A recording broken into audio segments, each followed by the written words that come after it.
Já estamos de volta com o programa Fashion e agora o que diz a lei com Jussara Tavares. E o tema de hoje é pensão por morte. Quem tem direito à pensão por morte do segurado do INSS? É um tema que vem sendo bastante questionado, principalmente nesse momento que nós estamos passando de pandemia, né, onde muitas mortes estão acontecendo e tem muita dúvida sobre esse tema. Jussara, seja bem-vinda ao programa Fashion e com um tema importantíssimo para que as pessoas realmente entendam todo esse processo, né? Boa tarde, Séries. Eu quero inicialmente cumprimentar a nossa audiência, Sim. as pessoas que estão assistindo o nosso quadro, e pedir para as pessoas que estão assistindo, nossos colegas, familiares, vizinhos, compartilhem esse quadro com outras pessoas. Aqui a gente vai estar trazendo novidade na legislação, notícias do direito, e é muito importante você compartilhar o seu conhecimento também com outras pessoas. Né? Então, esse tema, exatamente, devido ao número enorme de mortes, né, devido ao Covid e às vítimas do Covid, pensamos em trazer esse tema. Porque tem mudanças, sim, na lei da pensão por morte, e é isso que a gente está fazendo aqui. Vim trazer essas informações para que essas pessoas, dependentes dessas vítimas, né, que têm direito à pensão por morte, tire todas as suas dúvidas aqui nesse programa. Pois é, eu já começo, Jussara, sabendo o seguinte: os requisitos gerais, certo, da pensão por morte ainda são os mesmos de 2020? Bom, Séries, o que acontece? Tem uma mudança na lei, e essa mudança aconteceu em 2015. Tá. Só que as pessoas estão tendo acesso a essa mudança na pensão por morte agora. Entendi. Depois que começou a ter muito óbito, e as pessoas começaram a pedir, né, as pessoas que têm direito a pedir a pensão, começaram a descobrir essa mudança na legislação. E essa mudança aconteceu exatamente em 17 de junho de 2015. Então, houve sim a mudança na lei, e uma mudança que não é boa para o dependente do segurado. É uma mudança que tirou direitos, né? E as pessoas não sabiam disso. Né? Então, antes, né, a principal mudança de requisito geral para a concessão do benefício é que antes não precisava de ter contribuições, de ter um mínimo de contribuições para aquele dependente ter direito àquela pensão.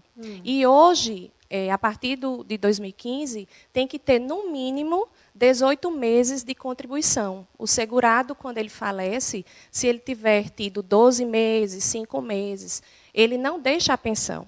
Então, tem que ter esse requisito mínimo de 18 contribuições, né? A não ser que seja decorrente de um acidente, né, e seja considerado pela lei como um acidente, que aí não tem essa carência. Mas essas 18 contribuições, agora é necessário ter. E também, antes, não precisava você comprovar o tempo de união ou de casamento para também ter direito a uma pensão. Agora, você tem que ter, no mínimo, 2 anos para ter um mínimo de tempo de benefício. Né? Então, antes não se tinha isso, bastava que você tivesse... Eu tive até um caso que ela vivia em união estável com o marido, e depois que ela casou com 1 mês, ele morreu. E aí a gente conseguiu a pensão para ela. Né, porque ele tinha qualidade de segurado, ele era contribuinte, e ela já estava casada com ele, né, ou então vivia em união, e não tinha esses requisitos de prazo, de tempo, limites para a concessão do benefício. Entendi. Jussara, mas quem é que tem direito a receber a pensão por morte? Bom, são os beneficiários do segurado. Né? O segurado é aquela pessoa que falece, que morreu. Então, ele deixa a pensão. Por quê? Porque ele era um contribuinte do INSS. Então, quem tem direito são os beneficiários dele. E quem são os beneficiários do segurado do INSS? Tem 3 classes de beneficiário. Né? A primeira classe envolve o cônjuge, né, o companheiro e os filhos. Na segunda classe, os pais. E na terceira classe, os irmãos. O que significa essas classes? É classe mesmo de prioridade. Se ele for casado, tiver companheira, tiver filhos, essas pessoas, esses beneficiários que vão ter direito. Se ele não for casado, não tem filhos, nem esposa, nem companheira, os pais dele. E se os pais já forem falecidos, o irmão, desde que seja menor, ou inválido tem direito a ficar com essa pensão também. Interessante, viu? Agora, eu vejo que muitas pessoas, vejo muitas pessoas dizendo que a concessão de pensão por morte depende do período de carência. Isso procede, é verdade? Exatamente. Hoje, né, a lei previdenciária prevê essa carência de 18 contribuições. Então, né? para ter direito à pensão, tem que ter, no mínimo, essas 18 contribuições. Então, essa carência realmente é fundamental no processo de solicitação. Exatamente. Então, o segurado tem que estar trabalhando, tem que ter contribuído para o INSS, seja ele empresário, como sócio, como autônomo, contribuinte individual, facultativo, enfim. Ter a contribuição, ser um segurado do INSS. Porque a carência é o tempo mínimo que o INSS exige para a concessão daquele benefício. Entendi. Certo. E quando concedida a pensão por morte, certo? O beneficiário, ele recebe até quando? Existe um prazo de tempo da concessão? Existe, sim. Antes também. A legislação era que a concessão era vitalícia. Então, você perdia seu esposo, seu companheiro, né? Aquela companheira ficava com a pensão vitalícia. Sim. E hoje não. Depende da idade da dependente para ter o tempo mínimo de concessão de benefício. E essa norma também tem sofrido alterações. Sim. Então, em 2015, tinha uma tabelinha que estabelecia isso. Agora, no dia 29 de dezembro de 2020, ou seja, final do ano, né, momento onde ninguém está se preocupando com mudanças legislativas. Com certeza. Houve essa mudança, né? E eu vou falar aqui, né, se a dependente tiver 21 anos de idade, sim, o benefício da pensão por morte vai durar só 3 anos. Entendi. Se tiver entre 22 e 27 anos, só dura 6 anos. Se tiver entre 28 e 30, 10 anos. De 31 a 41, 15 anos. 42 a 44, 20 anos. E acima de 45 é que ela fica vitalícia. Quer dizer que para a pensão ser vitalícia tem que ter essa idade? 45 anos. E antes não existia isso. Gente... Está todo mundo sendo pego de surpresa, sério. Imagina, você casa, você deixa tudo, vamos supor, você larga seu trabalho, você se dedica à sua família, aos seus filhos, você passa esse tempo todo fora do mercado de trabalho, perde o marido, e aí, daqui que você se recoloque no mercado, é complicado. Muito complicado. E isso não tinha antes, né? Quando a lei previdenciária foi sancionada, não tinha esse prazo por idade. Né? Isso foi pensado agora em 2015, já se falava na reforma previdenciária, mas eles conseguiam, eu até falo que é uma mini-reforma, essa história da pensão. Eles conseguiram fazer isso antes mesmo da reforma previdenciária. E aí trouxe, né, e quando as pessoas começam a entender o que é que está acontecendo, o que é que aconteceu, o que foi que aconteceu na lei, é que se deparam com situações como você agora. Né, ficam surpresas. Realmente, eu estou surpresa. É porque eu fico imaginando assim, no caso, não sei, minha mãe, vamos supor, né? Foi uma pessoa que se dedicou totalmente à família. Aí vamos dizer que ela tivesse perdido o marido muito cedo. Para ela se recolocar no mercado de trabalho da época dela para agora, ia ser um pouco complicado. E a intenção da lei, né, quando uma lei vem a ser sancionada ou um projeto de lei ser apresentado, é visto essas situações, né? São vistas essas situações, né, para ser feito um estudo, para poder chegar àquela lei. Né? Nesse caso da pensão por morte, eu particularmente, né, como jurista, eu achei que foi assim muito negativa para a sociedade, né? Porque existem essas pessoas também que se dedicam ao casamento, né? E aí, como é que fica? Vai ter que mudar todo o planejamento de vida, né? E não é de uma hora para outra, né, Jussara? Porque para você se recolocar no mercado de trabalho, você vai ter que estudar, você vai ter que se aperfeiçoar. E com que dinheiro ela vai fazer isso se ela não tem naquele momento? É verdade. Entendeu? Quando pega de surpresa, né? Agora, no caso da pensão, tem como uma pessoa perder a pensão? Pode causar isso? Tem sim. Se for descoberto, né, que aquele dependente fraudou o INSS, né, para poder receber a pensão, por exemplo, fez um casamento de fachada, que não era um casamento, né? É. Então, pode acontecer isso, né? De fraudes nesse sentido, Sim. fazer relações parentescas Sim. ou de fachada, né? Para poder ser beneficiário daquele segurado. Sim. E também no caso de crime, né? Se aquele dependente é provado, né? Depois de todo o processo trânsito julgado, que aquele dependente matou os pais, matou o pai, né, um crime doloso, ele Sim. também não pode ficar com essa pensão. Nada mais do que justo. É né? verdade. E na seguinte situação, certo? Vamos lá. O falecido é casado, mas ele tem uma relação extraconjugal.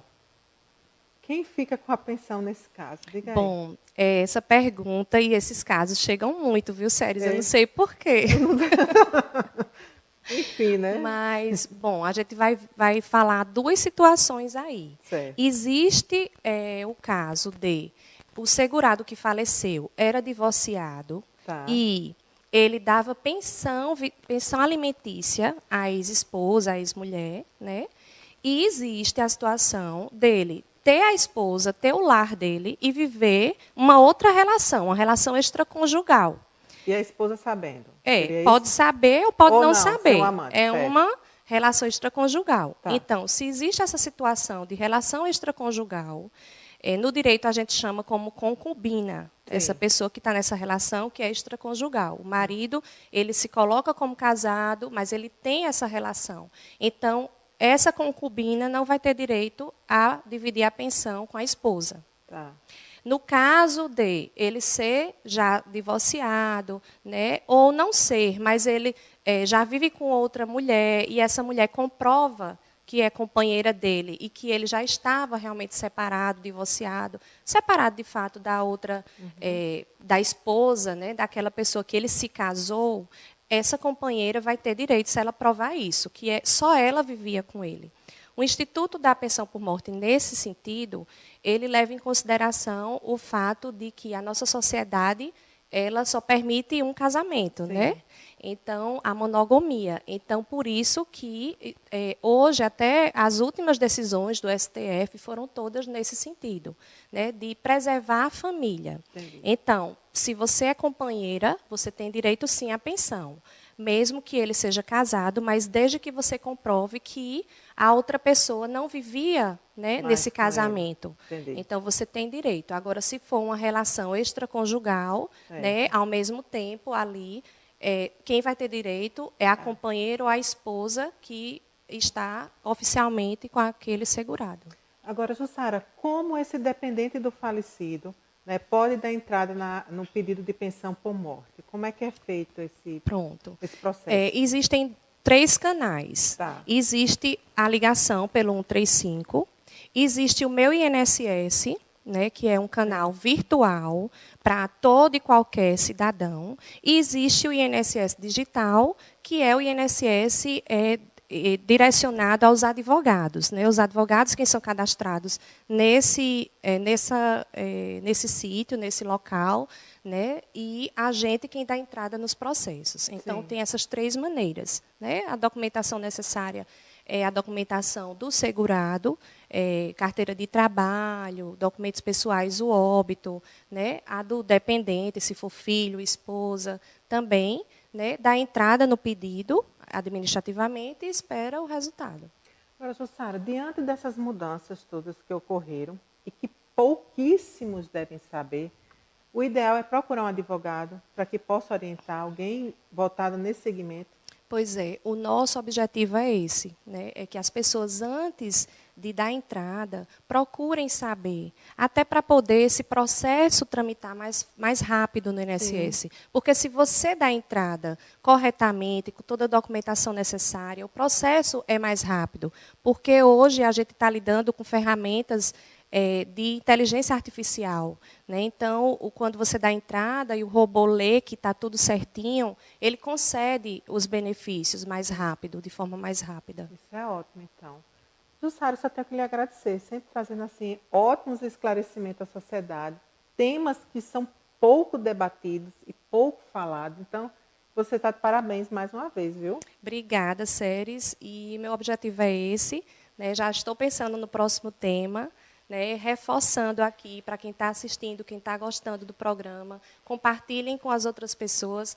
Para sábado à tarde, a gente está aqui batendo esse papo, trazendo informações para vocês. Pois é, e Jussara, além do Instagram dela, que também pode estar tirando suas dúvidas, Jussara Tavares, advogada, ela também está aí reformulando o canal, que eu estou sabendo, no YouTube, e as entrevistas, né, que ela sempre for dar aqui no nosso programa, no quadro, né, O que diz a lei, ela vai colocar lá também.